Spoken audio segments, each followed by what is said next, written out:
Salut à tous, alors aujourd'hui je vais faire une émission assez surprenante sans doute, puisque je vais prendre en partie du moins la défense de monsieur Éric Zemmour.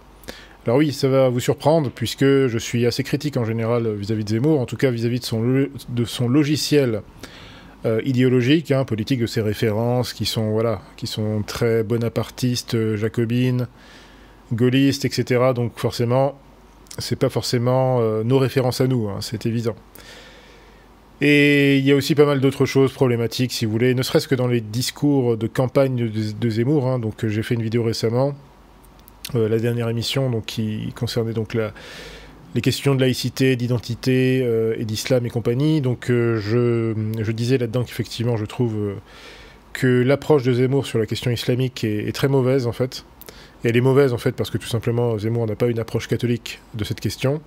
Donc forcément il tombe dans des écueils, on va dire, d'identitarisme, mais qui en fait se résume en fait à une position jacobine, républicaine, mais dans le mauvais sens du terme. Donc voilà, à ce niveau-là, je trouve qu'il fait pas mal d'erreurs, qui peut-être vont lui coûter cher, je ne sais pas. Mais en tout cas, je voulais quand même prendre relativement sa défense. Alors attention, je ne suis pas en train de cautionner Éric Zemmour, c'est le titre de cette émission qui est peut-être un petit peu provocateur comme d'habitude, mais sur les questions sociales et économiques, je trouve que c'est sur ce point-là où il est peut-être le plus pertinent. Et où il apporte effectivement des choses assez intéressantes. Alors, en fait, je réagis parce que je viens de regarder son... Alors, j'ai pas tout vu, mais j'ai vu une partie de son discours à Lille, de son intervention à Lille. Donc, comme d'habitude, c'est assez bien léché, c'est assez bien fait, là, ce genre d'événement. Il a une équipe de communication, de communicants et d'événementiels qui est assez, ma foi, assez talentueuse, qui reprend pas mal de codes. Ça fait penser vraiment un petit peu à la campagne de Sarkozy en 2007, mais aussi à celle de Trump en 2016. On retrouve aussi un petit peu une énergie qu'on trouvait à une époque dans les meetings de Jean-Marie Le Pen, bien sûr, notamment en 2002-2007, c'était là où il était vraiment au top de sa forme. On retrouve un petit peu cette énergie. Alors, au-delà de l'énergie, qui est retranscrite dans ces meetings, en tout cas dans celui que je viens de voir à Lille, et il y a cette question, donc, des questions socio-économiques. Et donc évidemment, le thème principal en fait de ce meeting en particulier, c'était vraiment ça, donc les questions sociales et économiques. Donc, ce que j'ai trouvé intéressant en fait dans le discours de Zemmour, c'est que là, pour le coup, il ne tombe pas, si vous voulez, dans la caricature bêtement libérale qu'on entend effectivement parfois, en tout cas dans la droite classique, qui consiste en fait à critiquer ou à remettre en cause, si vous voulez, le modèle social français, mais sans, si vous voulez, vraiment en identifier et à en nommer les causes. Parce que l'un des problèmes, effectivement, du modèle social français, ce n'est pas le modèle en tant que tel, mais c'est vraiment plutôt toutes les charges excessives et en fait illégitimes qui pèsent sur ce modèle, et qui sont liés en grande partie, en bonne partie du moins, à l'immigration, et également, donc, on va dire une mauvaise répartition, ou en tout cas une mauvaise gestion, finalement, des fonds publics, notamment sur tout ce qui part, effectivement, dans la couverture sociale ou médicale des Français. Donc, ce que j'apprécie, effectivement, chez Zemmour, sur ce point-là, en tout cas dans ce domaine, c'est qu'effectivement, il a un discours à la fois, je dirais qu'on pourrait définir son discours, sa position un petit peu, comme étant libéral-social. Alors, ce qui est un peu la mienne d'ailleurs, je suis un peu dans cet état d'esprit, c'est-à-dire que moi je suis en faveur effectivement d'un certain libéralisme modéré, on va dire, du point de vue de l'économie.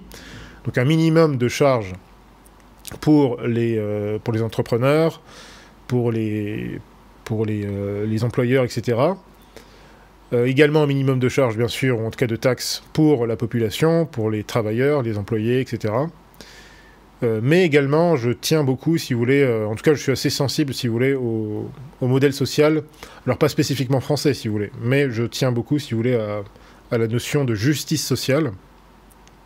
Je ferai d'ailleurs bientôt une émission à ce sujet, pour bien comprendre les origines de la justice sociale, parce que c'est aujourd'hui un terme que, voilà, quand on l'entend aujourd'hui, c'est vrai que pour le droitard de base, quand on entend justice sociale, on pense tout de suite au Social Justice Warrior, et au SJW, et à tous les tarés gauchistes voilà, pro-LGBT, etc., etc. Mais en fait, il faut bien comprendre que la notion, le terme même de justice sociale, bah, figurez-vous que le premier, en tout cas le premier homme politique, à ma connaissance, hein, mais je crois même en fait la toute première personne qui a utilisé ce terme, eh bien c'est tout simplement Louis XVI. C'est assez étonnant, c'est Louis XVI. Vous pouvez d'ailleurs retrouver ce texte sur le fil des postes. Alors je ne sais plus exactement quelle est la date, effectivement, c'est une ordonnance ou un édit peut-être, qui justement abolissait un certain nombre de privilèges, on va dire, de la noblesse. Donc je crois que le texte date de la fin des années 1770. Et c'est un texte très intéressant puisque déjà, il contredit totalement, si vous voulez, le narratif républicain, jacobin et révolutionnaire, hein, qui consiste à vous faire croire que, voilà, avant 1789, les Français étaient, comment dire... enfin, en tout cas, les Français qui n'étaient pas issus de la noblesse étaient absolument écrasés, étaient complètement... voilà, et que la noblesse, évidemment, avait tous les droits, que c'était quasiment le féodalisme le plus terrible. Mais la réalité est tout autre, évidemment. On sait très bien qu'il y a des mensonges absolument délirants sur la période pré-révolutionnaire en France, même si je considère, évidemment, et je ne suis pas le seul, je considère que Louis XVI, ou en tout cas le régime qu'il représentait, a mis beaucoup trop de temps en fait à se réformer et justement à vraiment débarrasser un petit peu l'économie et la société française d'une certaine noblesse parasitaire. Et encore une fois, je dis ça en étant moi-même issu, alors pas de la noblesse française, hein, mais de la noblesse du Saint-Empire, mais quand même. Voilà. Enfin bon, c'est une autre question, bref, je suis en train de me perdre. En tout cas, je reviendrai bientôt sur cette question de justice sociale et je parlerai notamment du révérend père Taparelli d'Azeglio, qui a été l'un des premiers, vraiment, enfin même le premier en réalité, à avoir vraiment conceptualisé le concept de justice sociale. Très longtemps, évidemment, avant les sociologues de gauche, qui, eux, en fait, n'ont commencé à reprendre ce terme vraiment dans les années 70. 1970, quoi. Et donc, il faut aussi savoir que, en fait, le concept de justice sociale a vraiment été développé uniquement, si vous voulez, dans l'Église catholique. Hein. À la base, hein. C'était vraiment un concept catholique, donc il y avait Louis XVI, ensuite il y avait le révérend père Taparelli, et ensuite, il faut voir que beaucoup de concepts, en fait, développés par le révérend père Taparelli ont été ensuite intégrés, notamment dans les fameux documents relatifs à la doctrine sociale de l'Église, notamment Rerum Novarum, puisque en fait, il faut savoir que Léon XIII était un disciple du révérend père Taparelli, c'était l'un de ses élèves. Donc ça, j'y reviendrai bientôt, parce que je pense que ce serait très utile. Donc bref, pour revenir à nos moutons, hein, donc à Éric Zemmour, bon... Voilà, comme je le disais, moi en tout cas je suis très attaché à ces questions sociales, hein, et en fait je le fais évidemment en conformité avec l'enseignement de l'Église, hein, et l'Église a été aussi extrêmement, comment dire, elle a très tôt réagi et a très tôt compris, en fait, si vous voulez, à la fois les périls d'un mauvais capitalisme, donc d'un capitalisme en quelque sorte immoral. Et l'Église a été très tôt consciente également aussi de la menace du socialisme, du collectivisme et du communisme. Et ce qui m'a plu dans le discours de Lille, là, d'Éric Zemmour, c'est qu'il a très souvent en fait défendu, si vous voulez, le modèle social français au nom de la justice. C'est ça qui est très intéressant. Alors je ne l'ai pas entendu dire employer le terme de justice sociale, mais ça aurait été intéressant. Mais en tout cas, voilà, je suis assez content qu'il... Enfin, je suis assez... J'étais assez impressionné, en fait, par son approche. Du coup, en tout cas, voilà, ça m'a plutôt plu. Puisque, pour le coup, voilà, à la fois, il a eu un discours très libéral dans le bon sens du terme, c'est-à-dire vraiment en défendant, effectivement, tout un tas de mesures visant à réduire notamment les charges sociales et patronales, à permettre effectivement de trouver des mécanismes pour essayer d'augmenter en fait de façon organique les salaires des Français. Et voilà, donc ça, je trouve ça vraiment très intéressant. Enfin, c'est un bon début en fait. C'est déjà des bonnes mesures, si vous voulez, qui sont faisables en fait, hein, parce que vous avez depuis longtemps, notamment à gauche, hein, des promesses un petit peu délirantes, notamment dans certains partis d'extrême gauche comme le NPA. Qui réclame depuis je sais pas combien de temps, je crois qu'il réclame le SMIC à 1500 €. Bon, je pense que tout salarié ou travailleur français serait tout à fait d'accord, mais voilà, il faut quand même essayer aussi de faire en sorte que ça puisse être possible. C'est pas forcément possible dans l'état actuel des choses. Mais il est clair que là, pour le coup, je pense que Zemmour a bien fait, en fait, il a un petit peu... il a bien fait, en fait, vraiment de développer un discours vraiment social, économique, notamment sur les questions de pouvoir d'achat, qui sont très préoccupantes en ce moment, en cette période d'inflation. Ne serait-ce que sur des questions très simples, hein, non seulement au niveau du salaire, notamment des ménages les plus modestes, mais aussi voilà, pour des choses de la vie courante, hein, notamment le prix du carburant qui effectivement atteint des niveaux absolument problématiques, hein, surtout qu'à côté de ça, les salaires n'augmentent pas du tout, ou très peu. Donc je pense que c'est sur ces thématiques-là vraiment que Zemmour entre en campagne. Parce que jusque-là, c'est vrai que, bon, autant sur ses discours sur l'immigration, bon, très bien, je veux dire, c'est le b.a.-ba, et encore une fois, comme l'a très bien dit Marine Le Pen dans un récent article, je crois, je ne sais plus à quel journal elle répondait. En tout cas, voilà, comme elle a très bien dit, c'est vrai qu'on n'a pas attendu, personne n'a attendu Éric Zemmour pour faire tous ces constats. C'est vrai que ce qui fait la popularité d'Éric Zemmour, c'est qu'il a été longtemps, il a bénéficié, si vous voulez, d'une position médiatique tout à fait hors du commun, hein. Il était un petit peu partout sur les plateaux de télé pendant très longtemps.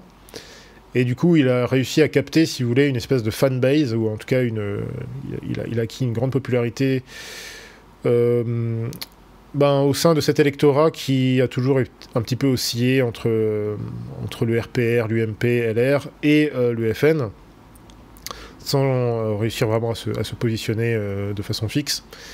Et donc voilà, clairement, c'est un peu son but, hein, de faire la fameuse union des droites, hein, c'est l'un des grands projets, l'une des lignes directrices en fait de sa campagne.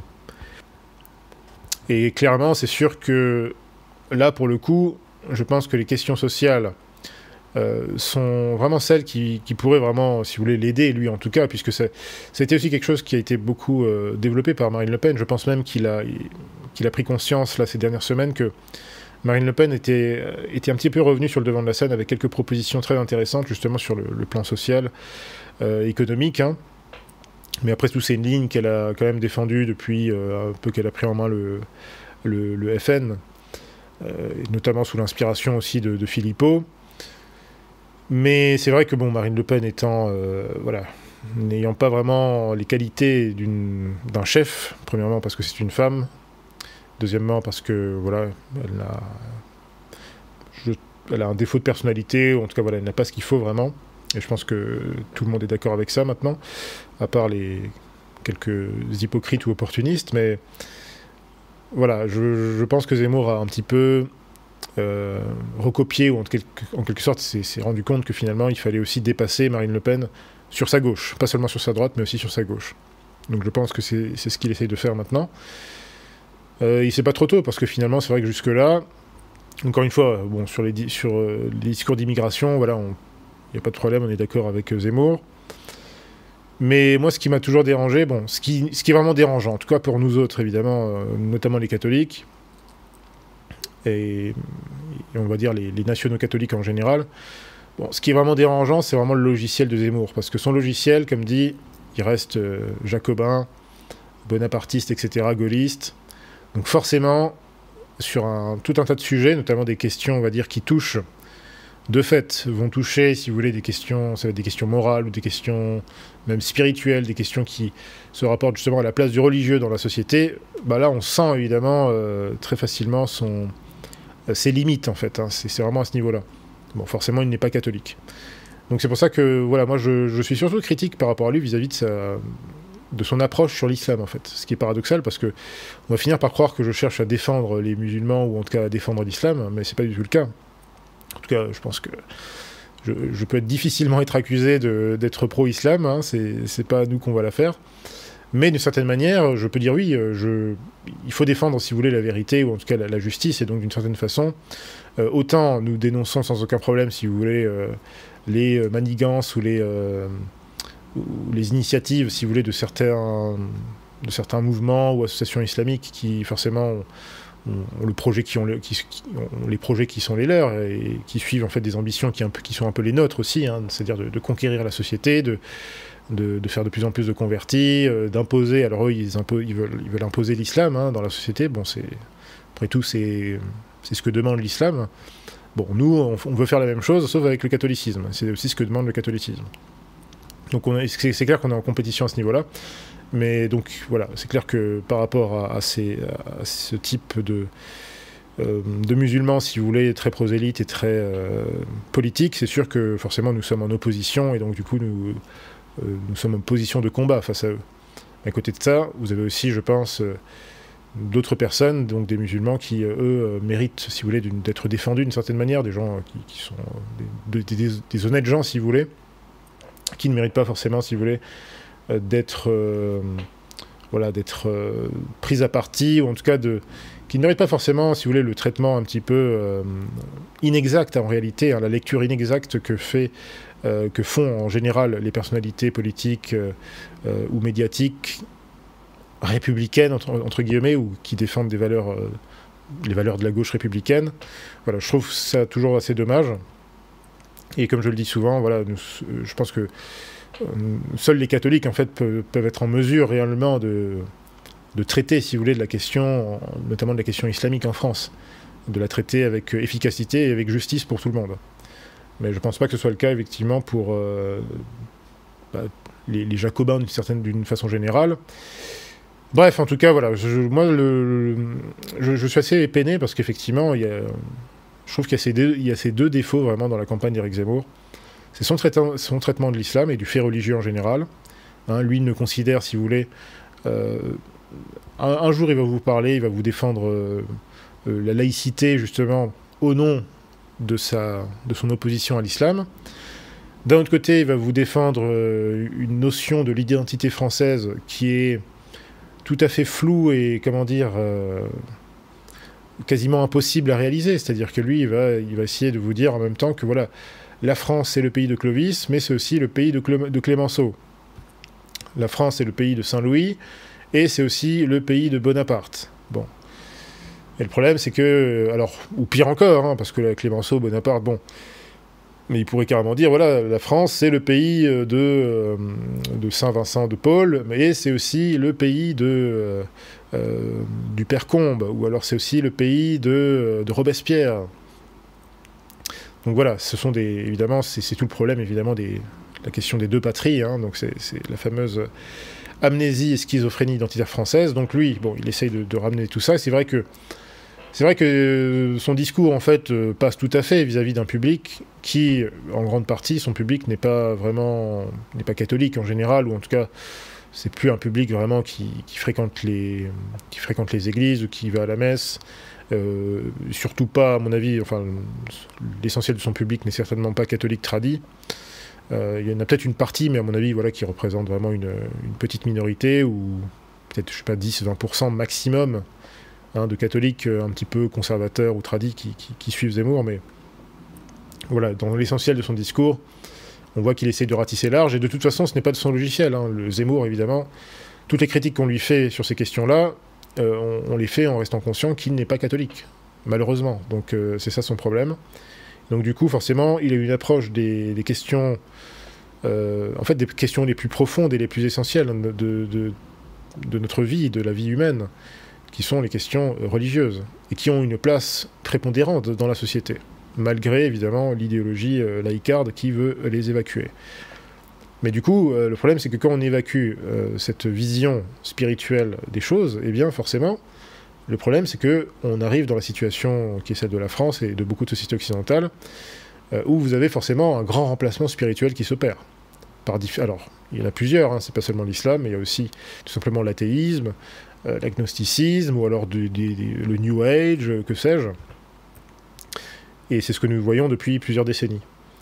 Et d'un autre côté, voilà, le laïcisme et de fait a permis justement l'islamisation d'une partie du pays, en tout cas des villes françaises, telles que Roubaix par exemple. Hein. Donc là, c'est clair que une ville comme Roubaix, c'est vraiment l'exemple le plus frappant, hein, d'une ville grand remplacée et vraiment islamisée. C'est assez impressionnant quand on voit les images de Roubaix. C'est à se demander s'il reste vraiment des Français de souche à Roubaix. Hein. Ça, je ne sais pas, je ne suis pas du coin, mais voilà. Et puis bon, après, il y a d'autres situations, bien sûr, dans la banlieue, dans certaines banlieues parisiennes, banlieues lyonnaises aussi, et à Marseille également, hein, où là aussi c'est assez préoccupant. Alors c'est pas forcément juste des questions d'islamisation, mais c'est aussi tout simplement, en fait, c'est l'immigration massive, hein. C'est un grand remplacement, certes religieux, mais aussi ethnique.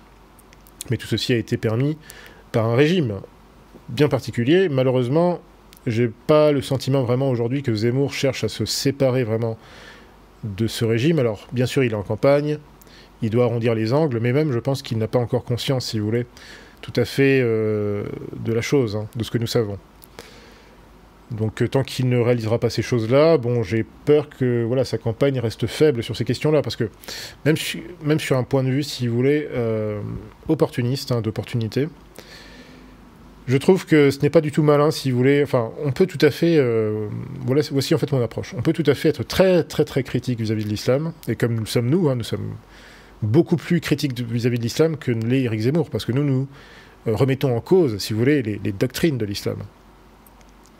Et nous, bien sûr, nous le faisons dans une approche évidemment d'apologétique, de prosélytisme catholique. Bon, certes, voilà, Zemmour n'est pas forcément dans cette approche-là. Mais il n'en reste pas moins que notre critique est naturellement bien plus radicale. Mais même sur un point de vue politique, parce qu'on peut traduire effectivement cette opposition catholique à l'islam, on peut la traduire, si vous êtes dans un mouvement politique ou dans une doctrine politique réelle, concrète, hein, qui se réaliserait, si vous voulez, dans la cité. On peut le faire tout à fait. On peut appliquer tout ça. Et l'appliquer surtout à la situation présente, qui est une situation particulière. Nous héritons, si demain nous étions au pouvoir, nous héritons effectivement d'une situation bien spéciale, qui dure depuis tant et tant de décennies, qui remonte même avant, bien sûr, les questions islamiques en France. Voilà, donc il faut prendre en compte tout ça et y apporter effectivement des réponses adaptées et réalistes et surtout efficaces. Mais comme dit, si nous avions eu, bien sûr, les privilèges qui sont ceux d'Éric Zemmour, si nous avions eu un représentant, une personne charismatique du mouvement catholique intégraliste qui aurait pu effectivement avoir l'exposition dont il a bénéficié depuis 15 ou 20 ans, et si évidemment nous avions bien sûr pu avoir donc en conséquence la position qu'il occupe actuellement, donc celle de candidat assez sérieux à la présidence, bah, clairement nous aurions sans doute pu avoir une approche tout à fait différente vis-à-vis de l'islam. En tout cas substantiellement différente dans la mesure où nous aurions pu dire effectivement, bon, nous aurions pu avoir cette critique évidemment de l'islamisation, des phénomènes de terrorisme, de radicalisme, etc., etc. Mais en même temps, nous aurions très bien pu dire, nous aurions pu faire tout ça, si vous voulez, sans offenser stupidement certains musulmans, sans, si vous voulez, remettre, ou en tout cas sans glisser dans cette critique des éléments laïcards, jacobins, etc. C'est tout le problème, en fait, parce que le problème qu'on a aujourd'hui avec la critique de l'islam, telle qu'elle est opérée aujourd'hui, non seulement dans une partie de la droite nationale, mais aussi même dans la gauche républicaine, ou même dans la gauche, ou dans les sphères, on va dire, gouvernementales, hein, des gens comme Darmanin, cette critique de l'islam aujourd'hui, c'est une critique en fait laïciste, c'est-à-dire qu'elle reprend plus ou moins les mêmes fondamentaux qui ont été ceux des laïcards anticléricaux, anticatholiques, donc du début du XXe siècle. Hein, donc, c'est-à-dire on attaque aujourd'hui l'islam un petit peu comme on attaquait le catholicisme hier, en reprochant à l'islam, si vous voulez, de vouloir tout simplement, enfin, de considérer, de croire que on reproche aux musulmans de croire que, par exemple, la loi de Dieu est supérieure, si vous voulez, à la loi des hommes. Bon, même si, effectivement, il y a des distinctions à faire dans l'islam, entre l'islam et le catholicisme à ce niveau-là, mais basiquement, c'est ça l'idée. Et justement, c'est tout le problème, justement, du laïcisme en France, et c'est la raison essentielle pour laquelle, évidemment, le pape Pie IX, dans son syllabus, a condamné la fameuse doctrine selon laquelle il fallait opérer une séparation de l'État et de la religion, de l'État et de l'Église. C'est justement ça, parce que le libéralisme, le laïcisme, c'est dire que voilà, il n'y a pas de loi divine qui serait... déjà, il n'y a pas de loi divine, hein, selon eux, et puis en plus de ça, elle n'est sûrement pas supérieure à la loi humaine, hein, c'est la loi humaine, c'est le positivisme qui prime. Et donc je pense qu'on aurait très bien pu, enfin, on aurait été à la place d'Éric Zemmour, je pense qu'on aurait pu obtenir une bonne partie, si vous voulez, de l'électorat musulman, en défendant justement un discours à la fois identitaire, mais en fait, dans un sens, si vous voulez, d'élévation spirituelle et morale, qui, à mon avis, aurait beaucoup plus parlé aux musulmans. Alors que là, Zemmour, bon, défend, si vous voulez, une identité un petit peu bizarre, c'est un petit peu l'identitarisme que s'imaginent un petit peu les patriots-beaufs, quoi. Donc c'est pas terrible, et je sais pas si ça va lui causer, à mon avis, des soucis, parce que du coup, il y aura tout plein de musulmans qui vont sûrement pas voter pour lui. Je veux dire des musulmans, bien sûr, honorables et tout ça, hein. De toute façon, c'est sûr que là, je parle pas des racailles ou des migrants ou des personnes comme ça. Bon, ça, c'est des personnes qui, de toute façon, ne voteront probablement pas pour la droite, mais je parle pour les musulmans honorables qui sont, en principe, sont plutôt quand même des gens de droite, hein, même si, bon, ils sont aussi manipulés ou ils n'ont pas tout compris, ils ont leur propre stratégie, c'est autre chose. Bref, donc ça c'est dommage, parce que c'est dommage notamment parce qu'effectivement, sur le plan social et économique, ben, franchement, j'ai pas grand-chose à redire au discours d'Éric Zemmour. Tout ce qui a été dit dans son discours de Lille, alors encore une fois, j'ai pas tout écouté parce que je suis arrivé en cours de discours, hein, j'ai pas pu tout écouter, mais de ce que j'ai entendu, c'est des choses qu'il avait déjà un peu dites, mais il a insisté sur d'autres points. Il a cette grande phrase, hein, il dit on est passé du grand remplacement au grand déclassement. Et là, c'est très intéressant parce que c'est un petit peu vraiment là, il y a un côté, si vous voulez, presque clouscardien chez Zemmour. C'est peut-être des choses, des idées, hein, qu'il a récupérées chez Soral, mais il a, de façon assez subtile, hein, mais assez efficace aussi, il a très bien mis en parallèle justement le fait que l'immigration massive et surtout illégale ou illégale, peu importe, en tout cas l'immigration massive, telle qu'elle est organisée depuis des décennies en France, nuit en réalité à la stabilité sociale et économique du pays, de la France. C'est évident. Hein, vous accueillez bon gré, mal gré, des immigrés par centaines de milliers chaque année. Forcément, ça pose au bout d'un moment des problèmes de compétition sur le marché du travail. On sait aussi que depuis les années 70, hein, une partie du patronat a soutenu justement cette politique d'immigration massive pour justement, notamment pour mettre en concurrence justement les ouvriers français qui étaient beaucoup trop syndicalisés, trop revendicatifs, et pour faire baisser aussi, pour faire pression à la baisse, hein, sur les salaires. Et ça, Zemmour l'a déjà dit, enfin il en était tout à fait conscient, puisque si vous remontez à des émissions de la fin des années 2000, début des années 2010, il en parlait déjà. Je crois même qu'il avait fait une émission, je me souviens, où il disait que... Je ne sais plus à qui il faisait la réplique, hein, mais je crois que c'était à une personnalité politique d'extrême gauche, et il lui disait, en gros, moi je suis plus marxiste que vous, puisque voilà, Marx lui-même a une critique justement de l'immigration, donc armée de réserve du capital. Donc ça c'est intéressant, c'est vrai que là de ce côté-là, je pense sur les questions socio-économiques, Zemmour n'a pas de trop mauvaises références, et surtout même d'un point de vue du discours, d'un point de vue, là pour le coup électoraliste, je pense qu'il il tient le bon bout, en tout cas sur ces questions-là, hein. C'est pas trop mal.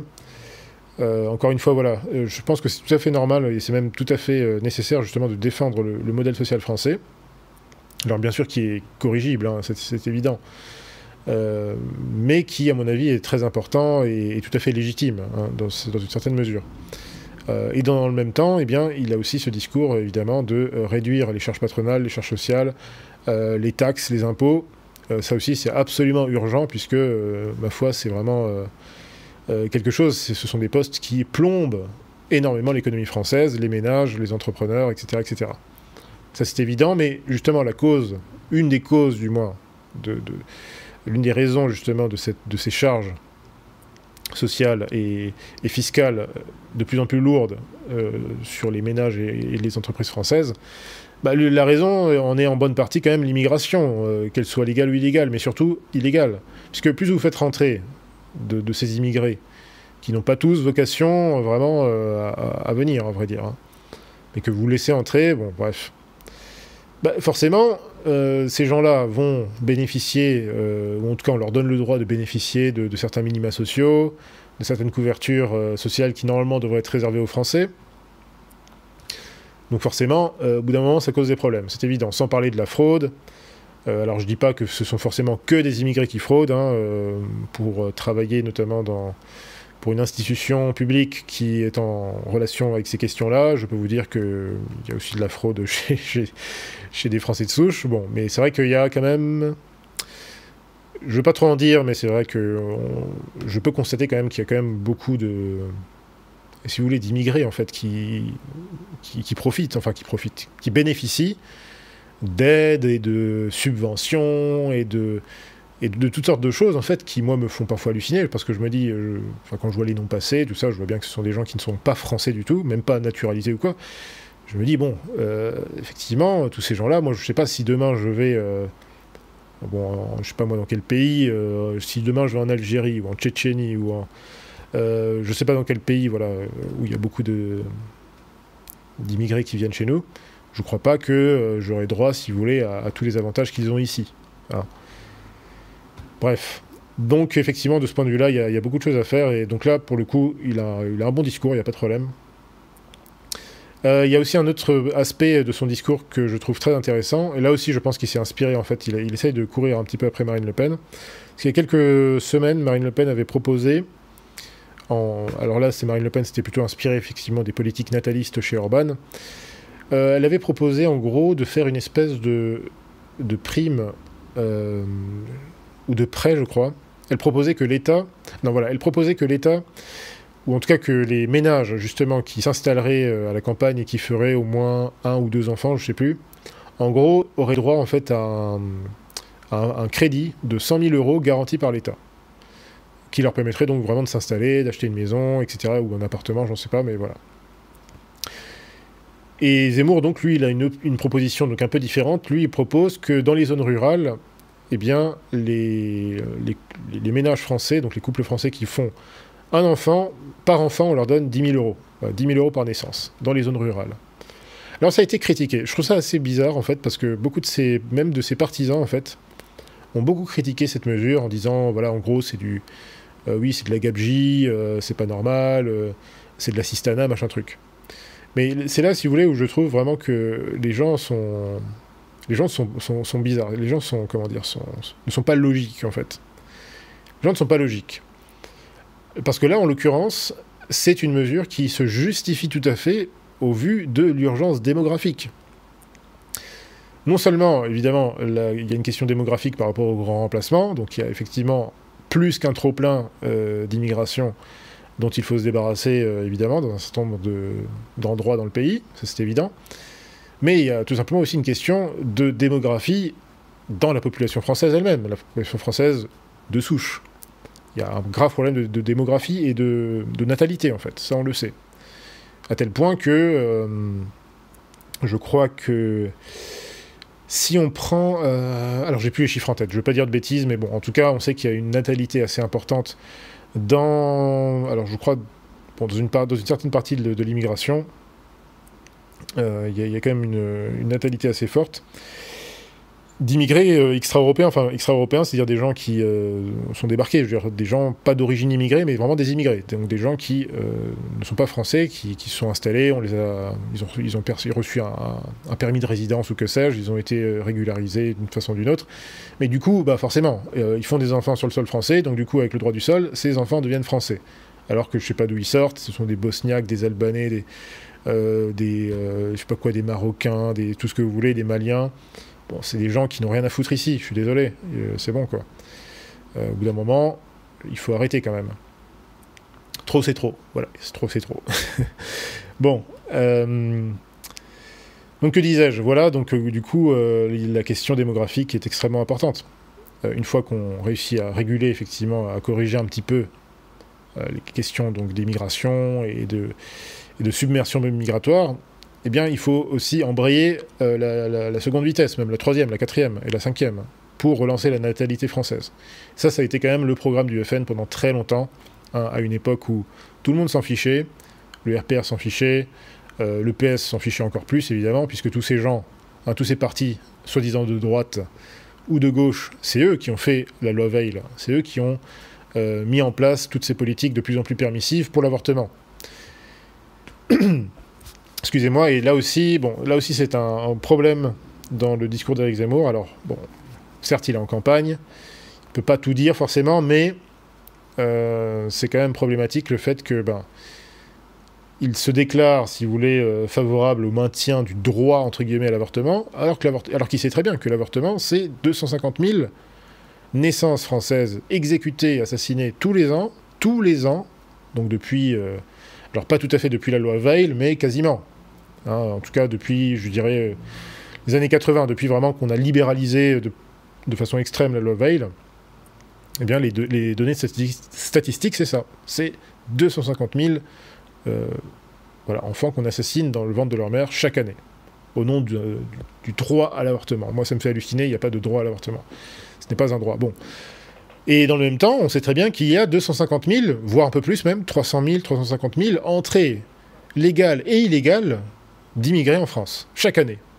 Donc vous voyez où se joue la balance. Et ça m'a fait halluciner. Un jour, il y a quelques mois, j'avais débattu avec un espèce de rigolo là, du journaleux de l'Incorrect. Hein. L'Incorrect d'ailleurs qui s'est bien ridiculé ces derniers temps, hein, parce qu'ils ont eu des positions pro-vax complètement délirantes. Et je peux vous dire que ça s'est pas du tout bien passé vis-à-vis de leur lectorat qui s'est désabonné en masse. Et bref, donc je me souviens avoir débattu avec ce mec qui soutenait absolument, enfin il était convaincu, il disait oui mais on s'en fout de l'avortement, c'est pas important, la question c'est l'immigration, machin truc. Et d'ailleurs la personne, Franck Abed, qui animait ce débat, a très bien répondu à ce jeune homme en lui disant mais non, justement, tu te trompes complètement. Justement, ces questions sont extrêmement liées. Hein. Tu as 250 000 avortements par an et tu as 350 000 nouveaux immigrés chaque année. Est-ce que tu vois pas le rapport? Donc ça, c'est un aspect qui est absent du discours de Zemmour.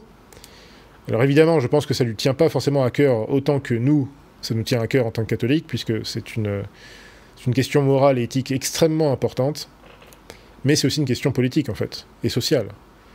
Forcément. Hein, on n'a jamais vu des nations qui organisent leur propre suicide de cette façon, qui littéralement considèrent qu'il est un droit que les femmes de leur pays puissent avoir le droit de choisir d'assassiner ou pas leurs enfants avant que la gestation soit venue à terme. Bon. Donc là, c'est un petit peu problématique dans le discours de Zemmour. Et puis bon, il y aura encore d'autres choses à dire. Hein. En tout cas, voilà. Sinon, voilà, je pense que j'ai pas grand-chose à ajouter. Donc globalement, voilà, son discours est pas mal du tout sur le plan socio-économique. Donc je voulais juste souligner la chose. Parce que comme dit, on critique, il faut critiquer évidemment, mais il faut aussi, reconnaître les bons aspects qu'il peut y avoir chez les uns et les autres. Alors cela dit, est-ce que pour autant je vais voter Zemmour ?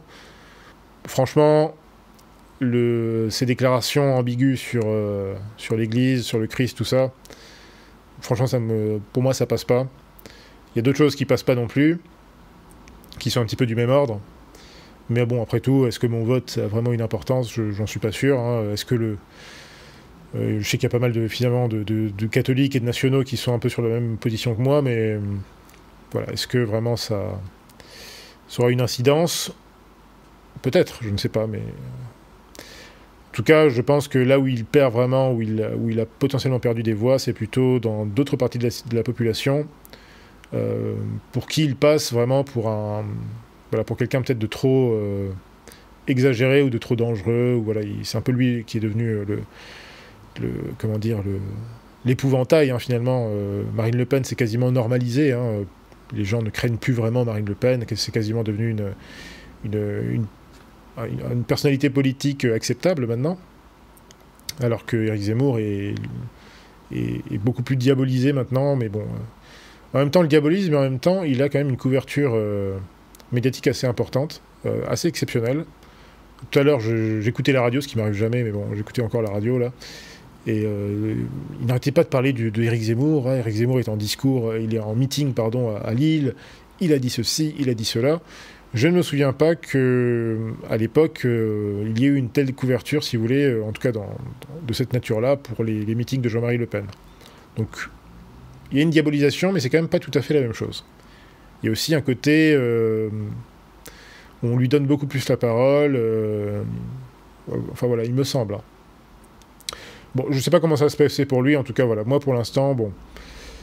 voilà, pour moi, le problème avec Zemmour, hein, c'est surtout ça, c'est qu'il n'est pas catholique. C'est aussi simple que ça. C'est pas qu'il soit juif. Hein, enfin, je considère pas que parce qu'il est juif, c'est forcément une espèce de comploteur anti-français par nature, mais n'étant pas catholique, forcément, et ayant en plus de ça un logiciel jacobin, bonapartiste, etc., forcément, ce n'est pas du tout l'idéal. Voilà, en tout cas, je tenais simplement à souligner au moins les qualités de son discours socio-économique.